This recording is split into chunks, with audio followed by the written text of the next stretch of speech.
네, 안녕하십니까. 화요일 명인들의 김대일입니다. 우리 시장이 오늘 같은 경우에는요, 미국 시장의 움직임을 그대로 쫓아 움직였다고 볼 수 있습니다. 그래서 현재 시장이 사실 코로나에서부터 코로나 3월달 팬데믹 급락부터 지금까지 이어지고 있어요. 사실 이게 참 피곤한 게 2019년도 장세까지는 금융위기부터 쭉 이어진 경기와 시장이에요. 금융위기라는 2008년도에 큰 어떤 트러블 이후에 미국의 엄청난 유동성 부양, 그리고 그 유동성 부양과 더욱 금융위기 이후에 폐쇄된 어떤 보호무역주의, 이게 이제 트럼프부터 시작된 게 아니라 금융위기 때부터 시작된 거였어요. 큰 위기가 오면 당연히 내 집안 살림부터 챙기기 마련 아닙니까? 그러다 보니까 교역이 그때부터 이제 어느 정도 축소가 되고 이렇게 쭉 이어져 오다가 다시 또 코로나 팬데믹이 와서 지금 코로나에 따른 또 경기 상황으로 또 다시 전개가 되고 있는 거예요. 근데 이 코로나 이후에 가장 큰 변화는 일단 실물 경기와 금융시장과의 괴리, 그리고 언택트 산업과 컨택트 산업과의 괴리, 이런 부분들이죠. 그리고 잡히지 않는 유례 없는 질병, 이 코로나에 대한 어떤 경기 요인 혹은 비경기적 요인, 이런 부분들과 함께 주식시장이 계속해서 등락을 거듭하고 있는데, 어제는 상당히 큰 어떤 액션이 있었어요, 미국에서. 그래서 우리 시장에서도 그 부분에 대한 오늘 눈치 보기 내지는 공방이 좀 치열했다고 할 수 있고, 오늘 이후에도 이 부분은 좀 중요하게 여러분들이 챙겨보셔야 되는 부분입니다. 자, 오늘은 미국 시장부터 좀 보겠습니다. 미국 마감부터 봐야 됩니다. 자, 미국 S&P가 지수는 지금 사실 주인공이 아니라고 제가 2달 전부터 말씀드리고 있습니다. 지수 주인공 아닙니다. 미국도 마찬가지입니다. 나스닥 지수, S&P 지수, 다우 지수 사실 별로 중요하지 않아요. 여기서 딱히 밀려봐야 얼마나 밀릴까 싶고요. 얘네들도 기본적으로 박스 구조입니다. 근데 중요한 거는 미국은 5일선 깨는 정도인데, 여기 보시면 이게 S&P 500 지수인데요.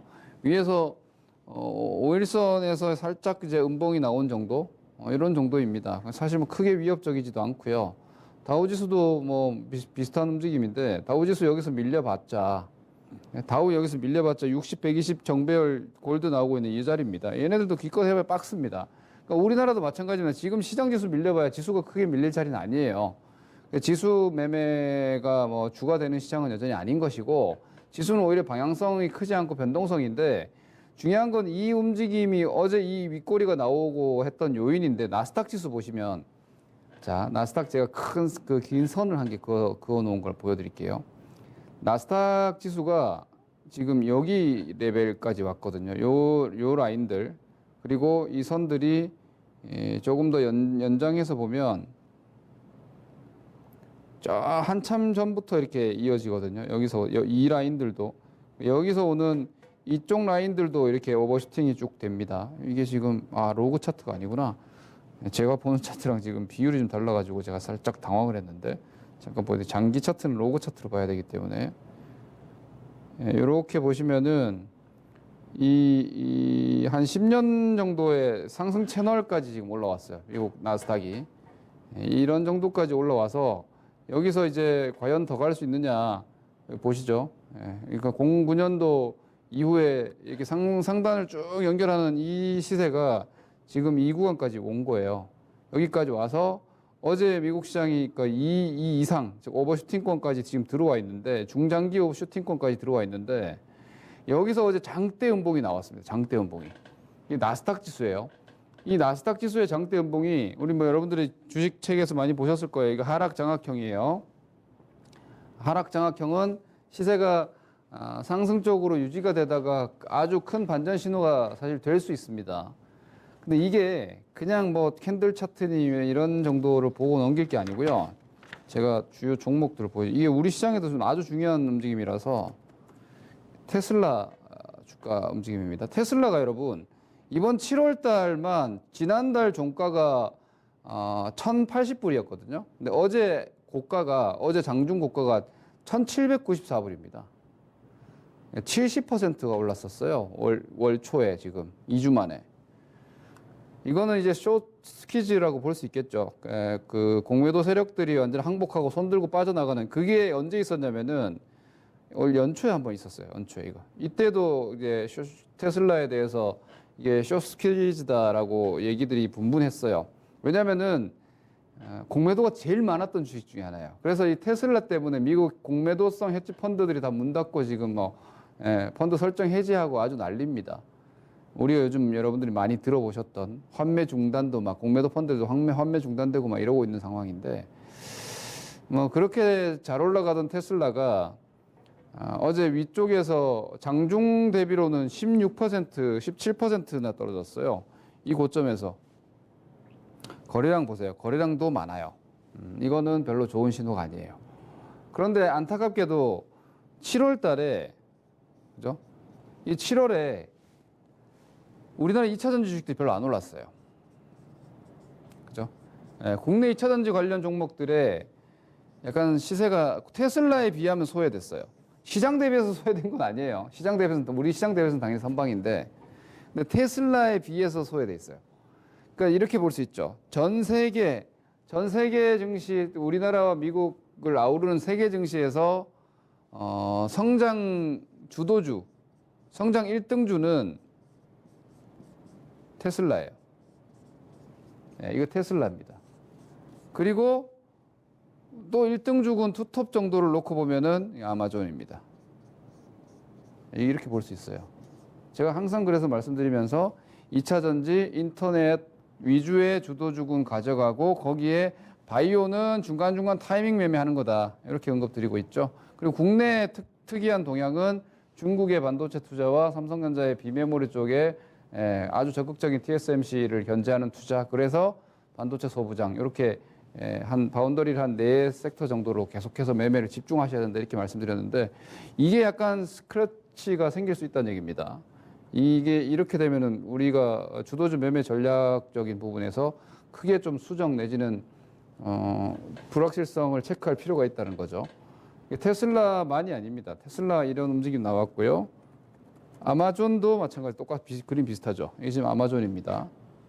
자, 아마존도 어제 고점 대비해서 7% 떨어졌고요. 위에서 장악형 나왔고 거래량이 뭐 테슬라만큼 많이 터지진 않았는데 거래가 좀 터져가지고 보통 이런 식의 움직임이 나오면요 이렇게 떨어지진 않아요.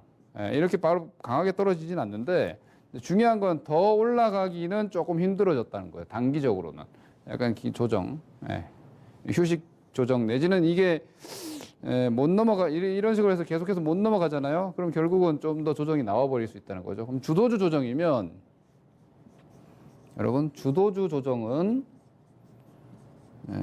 보통 사람 초보자분들은 어떻게 생각하시냐면은 주도주 조정 나오면은 이제 순환매로 가는구나. 그동안에 주도주가 지금 장세가 주도주 차별화였잖아요. 차별 장세.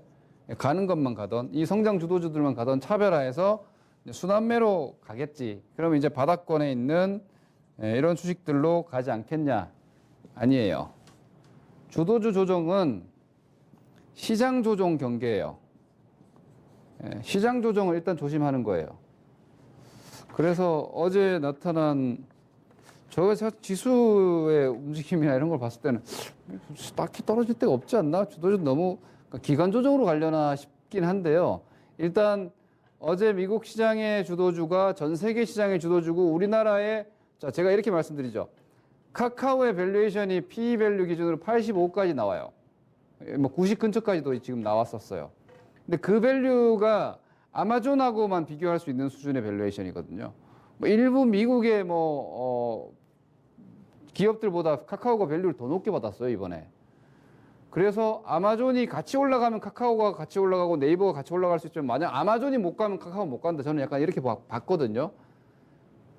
뭐 마찬가지입니다. 아마존이 멈추면 카카오도 멈추고 네이버도 멈춥니다. 테슬라가 멈추는 상태에서 과연 LG화학이, 삼성 SDI가, 에코프로 BM이, 포스코가 계속해서 갈 수 있느냐. 포스코 케미칼이. 이런 움직임들은 좀 고민을 해야 된다는 거죠. 근데 지금 말씀드린 모든 종목들이 시장의 핵심 코어 주도주들입니다. 그러니까 업종 섹터로 보면은 바이오란 2차 전지랑 인터넷이 투톱인데 거의.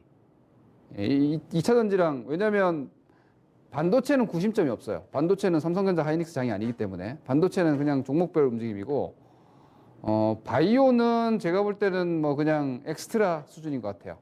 그냥 코로나 분위기 때문에 한 번씩 이렇게 부숙부숙 튀어나오는 정도? 그러면 성장과 실적에 대한 구체적인 기대감이 가장 높은 건 2차 전지와 인터넷 쪽인데 이쪽이 지금 미국 시장 발로 해서 훼손이 시세가 일부 되고 이 상승이 멈춘다면 시장의 색깔이 당분간 좀 바뀔 수가 있다는 거죠. 그래서 오늘 시장은 저는 좀 중요한 변곡이 될 수 있다. 오늘뿐만이 아니라 앞으로 한 며칠간 이런 움직임 나온 며칠 동안 좀 신경 쓰셔야 됩니다. 뭐 약간 현금 확보도 필요시에 해야 되고 이익을 이쪽 섹터들 좀 적극적으로 이익을 좀 실현해 놓고 확인하거나 이런 포지션도 필요하니까 이 부분이 오늘 제일 중요했다고 일단 그럼 미국 시장 위주로 좀 봐드렸고요.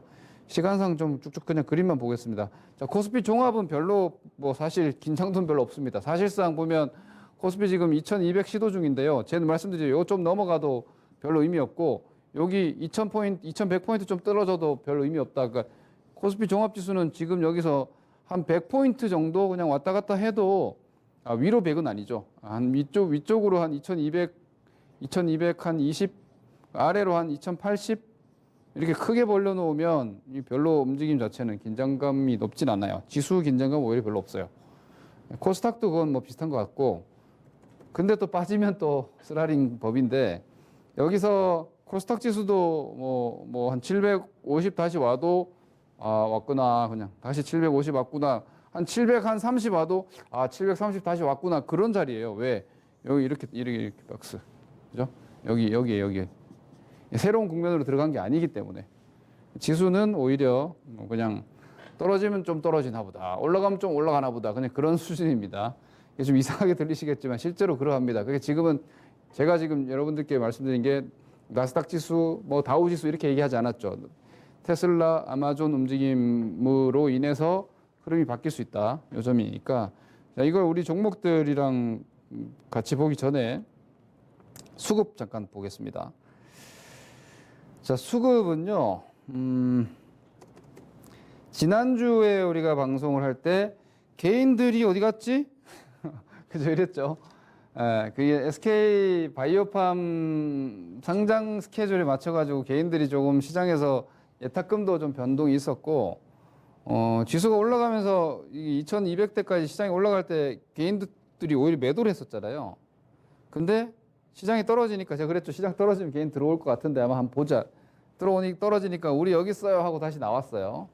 오늘도 지금 4천억대 매수를 해서 여전히 시장에 지금 새로운 개인들은 들어와서 나가고 있지는 않다.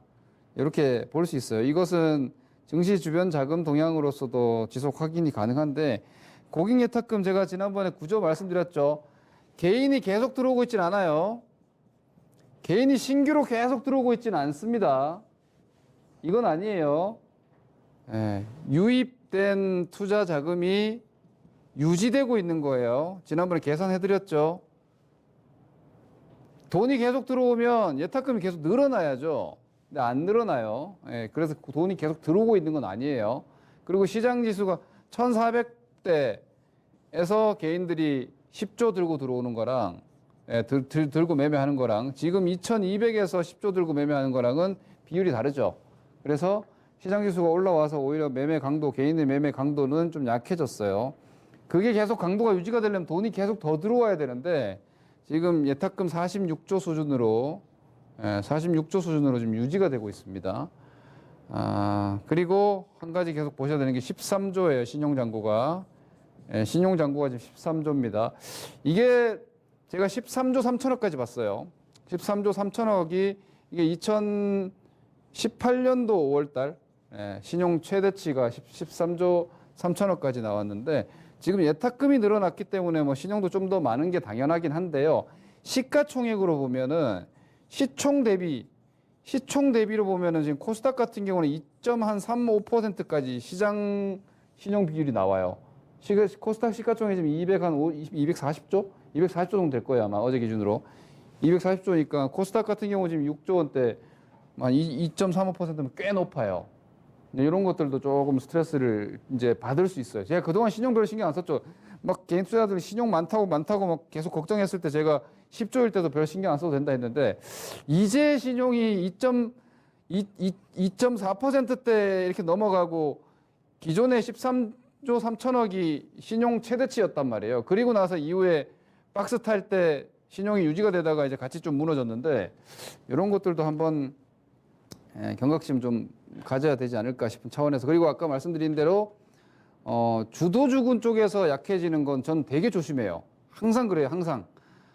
시장에서 제일 강한 종목이 먼저 무너지는 시장 저는 약간 조심해요. 이건 제 성향일 수도 있는데 그래서 저는 어제 미국에서 나타난 현상 오늘 우리나라 종목 보죠. 우리도 마찬가지예요. 어제 미국에서 그렇게 판이 깔려버렸기 때문에 자 우리 시장 종목들 한번 봅시다. 뭐 아주 자연스러운 건데요. 네이버. 저희 네이버 맞죠? 예. 저 네이버가 이렇게 보니까 뭐 딱히 별로 떨어진 것 같지도 않은데 네이버가 주가가 이틀 동안 6%, 7% 떨어졌어요. 얘네들도.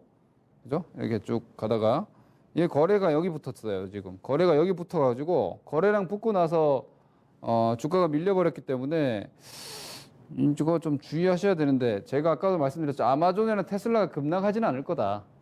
근데 이제 동력을 좀 잃을 수 있다는 거죠. 지금 현재 우리 시장의 구심점은 카카오 네이버, 그죠? 카카오 네이버 인터넷 섹터 NC까지 그리고 2차 전지는 LG화학, 그래서 삼성 SDI 이 필두로 이렇게 가는 거 아니에요, 그죠? 거기에 뒤에 밑에 이제 종목들 쭉 따라가는 여기 이제 게임주 기타 등등 결제주 기타 등등 LG화학 삼성 SDI 밑으로 뭐 양극재, 예? 음극재, 뭐 동박, 뭐 쭉 가잖아요. 그리고 뭐 장비, 소재 이렇게 가는 거 아닙니까? 2차 전지.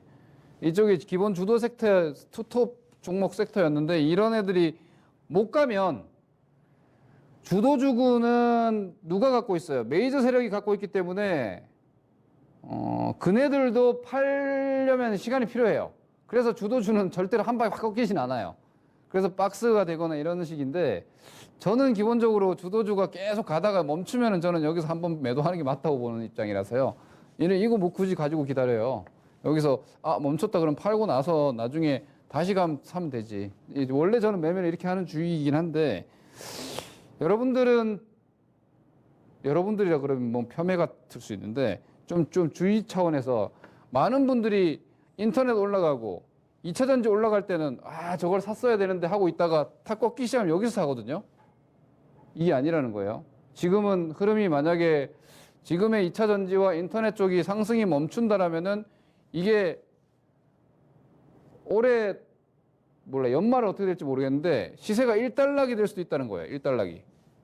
그럼 이제 얘네들 그냥 박스로 되게 평범한 시세가 나와버리면 직전 편향이 돼버려요. 여기서 좋아서 샀는데 여기는 별로 재미가 없는 자리가 되면 안 되겠죠. 그럼 오히려 이 자리에서 얘네가 재미가 없어지면 다른 어떤 게 올라올 수 있는데 그걸 잡아야죠.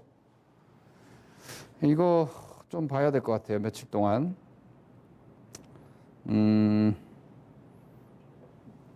제 포지션으로 말씀드리면 저는 이미 인터넷 2차 전지 쪽 축소 들어갔습니다. 좀 여러분들께 이해하시기 쉽게 말씀드리면 클라이막스가 나왔을 수도 있겠다. 단기적으로 추가 시세가 어렵다면 주도주구는 비중 축소 한번 하고 지켜보는. 주도주군 축소하는데 다른 쪽으로 뭔가 저는 서둘러 들어가진 않아요. 왜냐하면 주도주구 빠진다고 뭔가 다른 게 올라오는 게 아니라 주도주가 무너지면 시장이 빠질 수 있고 시장이 떨어지면 1등이 떨어지면 꼴찌가 같이 떨어질 수 있기 때문에 경기주 미국에서 테슬라 아마존이 떨어질 때 캐터필러가 올라오고 엑스모빌이 올라오고 보잉이 올라왔기 때문에 순환매 여지가 없진 않아요. 그런데 모르겠어요. 저는 아직 그쪽으로 본격적으로 이동한다. 코로나 아직까지 안 잡혔는데 그쪽으로 간다? 저는 그건 좀 저항감을 갖고 있어서 뭐 경기주로 가셔야 된다 이렇게 말씀드리지 않겠어요. 2차 전지 인터넷 보시면 카카오도 그렇고 근데 결제주는 오늘 괜찮았어요. 결제주는 시세가 아직 조금 더 남아있는 거 이게 한국 사이버 결제인데 이쪽이 오히려 좀 남아있는 것 같고 게임주도 뭐 넷마블 같은 경우는 그냥 게임만 있는 게 아니라 BTS 모멘텀이 있으니까 이런 것들 좀 아직 살아있어 보이는데 이쪽도 뭐 앞장서 있는 네이버 카카오 라인이 조금 더 좀 뒷판 시세가 나와버리면 이쪽도 약해질 수 있으니까 좀 경계하시면서 보고요. LG화학 같은 거 아직 살아 있어요. SDI도 아직까지 살아 있습니다. 다행히 이쪽이 잡아줘서 2차 전지가 아직까지 뭐 완전히 다 빼버리거나 이러실 필요는 없는데 포스코 케미칼이나 에코프로 BM이나 이쪽이 조금 약해질 조짐이 있어요. 그러니까 지금 2차 전지는 사상 최고치 영역에 있는 주식은요. 사상 최고치 영역에 있는 주식은 계속 올라가야 돼요. 딱 멈추는 순간 그때부터 최소 1개월 조정이에요. 길면 3개월 조정이에요. 당연한 겁니다. 지금 2차 전지 주식들이 뭐 한 두어 달, 서너 달 만에 50% 이상 올라온 주식이 천지기 때문에 상승이 멈추면 기간 조정, 가격 조정 가는 거예요. 그런 자리가 나오지 않느냐에 대한 경계감을 좀 가지시자는 관점입니다. 그럼 주도주 경계감 가지자는 얘기는 주도주 팔면 뭐 사야 되냐? 현금 좀 가지고 있어도 되죠. 왜냐면 주도주 가지고 최근에 6월달, 7월달 수익 많이 냈을 테니까. 주식 뭐 계속 365일 매매할 필요 없잖아요. 그러니까 오히려 주도주 쪽에 대한 미국부터 우리까지 시세 약화 조짐이 분명히 좀 보이는 것 같으니까 거기에 대한 비중 컨트롤 혹은 매매 강도 조절 저는 좀 권해드리고 싶어요. 그러니까 제가 아시다시피 토마토에서 누구보다 강하게 주도주 압축해야 된다. 인터넷 2차 전지 바이오는 제가 한 몇 주 전부터 저는 바이오 다 팔았다고 말씀드렸죠. 뭐 그런 쪽에 압축을 말씀드리고 있는데 저 오히려 2차 전지 쪽 축소를 좀 시작을 했고요. 인터넷 같은 경우도 단기 피크가 좀 나오지 않았나 생각을 하고 있고 그래서 그쪽도 지금 빼고 있고 뭐 결제는 좀 남아 있고요. 게임주 아직 좀 남아 있고 제가 지금 말씀드리는 대로 제가 움직이거든요. 근데 이런 조짐이 좀 있으니까 2차 전지 쪽을 여러분들이 이익을 조금 회수를 할 생각도 지금은 좀 가지고 한번 생각을 해보시자. LG화학이 대장이에요. LG화학이 대장이니까 LG화학으로 큰 포지션은 결정하면 될 것 같아요. LG화학이 이 라인이 만약에 깨지고 52만 원 밑으로 빠지잖아요. 그러면은 2차 전지도 이제 좀 휴식기에 들어가는구나. 그러니까 LG화학이 58만 원을 여기 58만 원 아닙니까? 2011년 고점. 이 58만 원 이번에 못 넘어가고 조금 쉬었다가 뭐 나중에 넘어갈 수 있다. 월봉이 이 정도 쉬어버리면 이건 생각보다 깊은 조정이에요, 여러분. 꽤나 한 몇 달 고생할 수 있으니까 그런 점도 한번 살펴보시자. 이렇게 오늘 좀 의견을 드릴게요. 다음 주에 좀 더 보완을 해서 말씀드릴 테니까요. 그리고 뭐 내일은 또 내일 제가 더 마스터 시간에도 또 같이 언지를 드릴 테니까 이런 점들 좀 참고해 보시고 오히려 이런 자리에서 삼성전자 보시면은 삼성전자 바이오주는 종목별 등락입니다. 오히려 바이오가 2차 전지 인터넷이 조금 약해지면 바이오가 틈이 좀 생겨요. 셀트리온 쪽이나 뭐 혹은 삼성바이오 선조정 받았잖아요. 이런 쪽 순환매 조금 있을 수 있으니까 주도주 매매만 하시는 분들은 오히려 그런 테크니컬한 쪽 좀 보시고 삼성전자랑 오늘 모비스랑 LG전자 이런 쪽이 오늘 이제 오히려 조금 순환매가 좀 들어오는 것 같아요. 그러니까 경기주 쪽에서도 뭔가 그래도 스토리가 있는 애들, 그죠? 삼성전자 그나마 이제 반도체 쪽에 대한 모멘텀 그래도 있고 모비스 같은 경우에도 뭐 수소차 뭐 기본적으로 스택 같은 것들 다 모비스가 하잖아요. 그러니까 전반적으로 모비스 성장도 자원 가능하니까 그러니까 이런 쪽으로 살짝 돈이 돌아나가는 양상들도 조금 오늘 엿보이는데 이런 쪽으로 혹시라도 큰 자금이 이동하는지를 좀 보시자는 관점입니다. 저도 아직 모릅니다. 이런 점 어떤 식으로 갈지 주도주가 빠지면서 전반적으로 시장이 좀 힘이 빠져버릴지 아니면 주도주군 성장 주도주군이 좀 쉬면서 오히려 너무 밑에 있는 그 경기주 쪽에서 그래도 좀 봐줄 만한 쪽으로 순환매가 들어오는지 좀 체크하시면 될 것 같습니다. 전체적으로 좀 정리를 하면은요, 오늘 뭐 할 얘기가 많아가지고 시간이 좀 부족하네요. 미국발 주도주 차익 매물, 이런 거는 그냥 보고 넘길 게 아니에요. 여러분들이 분명히 계좌에서 어떤 전략적으로 좀 고민이 필요하고 대응이 필요한 움직임이었다라는 점 인지하시고, 2차 전지 인터넷 투톱이 약화되는지, 그리고 이 약화가 순환매로 가는지 아니면 전반적인 시장의 약화로 가는지에 따라서 현금을 좀 킵하고 가시든지 아니면 순환매로 가시든지 결정이 됩니다. 성장주에서 경기주로 본격적인 이동 저는 아직 아니라고 봐요. 그건 오히려 여기서 치료제나 백신이 튀어나와버리면 그쪽으로 빨리 가야 돼요. 지금 그런 상황은 아직 아니니까 뭐 그건 그렇게까지는 할 필요 없을 것 같습니다. 여전히 시장 지수보다는 종목, 오늘도 계속 강조드린 게 그런 종목 대응이니까요. 종목 대응 잘 하셔서 7월의 변동성 계속 잘 대응하시고 남은 시세는 끝까지 수익 내시기 바랍니다. 다음 주 화요일 뵙겠습니다. 감사합니다. 김동일입니다.